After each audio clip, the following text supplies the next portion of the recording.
Do you find a particular topic very difficult that sometimes you tend to give up on studying that topic because you've tried over and over and over again to read a particular topic, but you end up not understanding it? Be calm and then get the drum. Let's get it rolling. Because after today's video, I'm going to be teaching you how to bring down that giant course, how to bring it down. And hi and welcome back to my channel. This is Dr. Oyinye, and I believe today we are going to be talking about an important thing as usual. And welcome back. Before we continue with what I have, please do well to subscribe to my channel. And before we continue, can you just give this video a like?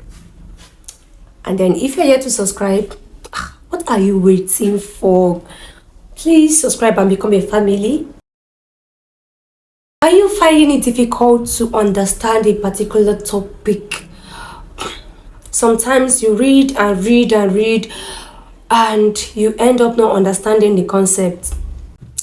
Don't worry, this video is for you, and I have something for you that once you try, you're going to be so happy that you tried it. So I'm going to be teaching you about multiple encoding method. So this is simply the method of, using different method to study a particular concept. Using different method. If you've been following my video, you understand that I've listed different method of studying, but multiple encoding involves using different method to study a particular concept, to study the same thing. Now, you are not reading your notes over and over again, but you are reading that same thing using different method. What's the principle behind this method? We just want to create different pathways in the brain. My next video, I will talk about the pathways in the brain, how the brain encodes things and all. But in this video, let's talk about how to create different pathways in the brain. Now, if you're about to study a particular thing, maybe you're studying anatomy of the skull, for example, and your next step is to go to textbook to read it and then make a note out of it and then keep reading your notes over and over again. Are you not tired of doing the same thing over and over again and getting the same results? I know you are tired, and that is why I'm here for you. So let's go. So instead of you to read textbook and then make a notes and read your notes over and over again, do this. Anatomy of the skull, right? That's what you want to study. The first thing to do is to watch video on YouTube. After that, you study the textbook. After that, you find somebody and teach it. After that, you discuss it in class. After that, you can listen to all. No concept is difficult. It's just that you are not encoding it the right way. That is why after studying, you forget. But I'm telling you how to study, how to encode things the right way. And that is why I'm teaching you multiple encoding method, whereby you try to read the same thing using different method. You're watching videos, you're listening to people talk about it, you're listening to audio tapes, you are listening to your lecturer teach it in class. Maybe after studying and everything, you listen to your lecturer teach it in class. These are different methods of studying a particular thing. The same thing, you are using different method to study the same thing. One advantage of this is that when a pathway blocks, another pathway opens. There are different pathways we create in the brain when we are trying to memorize things. And if you use different pathways to store information in your brain, trust me, it will be hard to get rid of that information, because when one pathway blocks, another pathway is available. You have up to 4 pathways that will lead you to a particular information in your brain. The disadvantage of reading and reading, the only pathway you are creating in your brain is through reading.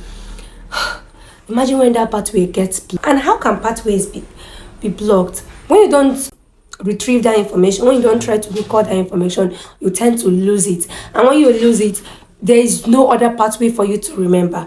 Imagine when you must have read something. For example, you read about photosynthesis, for example, and then somebody talks about photosynthesis. You listen to the person talk about photosynthesis, and then the next thing, you saw a video on photosynthesis, the method. The next thing, your teacher enters the class and is teaching photosynthesis, and then finally you've understood the whole concept and you taught somebody photosynthesis. The good news is that there is no way you will forget photosynthesis till you die. So why not try out this method? Don't just keep reading and rereading, okay? Try to create different pathways so that when one pathway blocks, you still have another one. So imagine in exam you've utilized all the pathways, all this method to study one concept, that is photosynthesis, and in exam you tend to forget what photosynthesis is. That's one pathway blocked. Then you remember your classmate talking about photosynthesis. Just remember that she was sitting on a chair and she was discussing about it. You remember how she was demonstrating. That's another pathway. Even if you forget that one, you remember how your teacher was teaching it in class. That's another pathway. Even if you forget that one, you will remember the video that you watched on photosynthesis. Even if you forget that one, you remember telling a student about photosynthesis. There is no way the whole information will leave your brain. One must remain. Try to store information in your brain using different method. Read that particular thing using different method. I know it takes time. That was the first thing you will tell me, that how can I use the whole time in the world to read a particular topic? Where are you rushing to? Why not sit down and study one thing and know it very well? Like, know it very, very well. So that in the exam, you know this thing. You want to finish all your syllables once, but you can't remember them. Or you want to read one thing a day and remember everything about that thing. Your choice.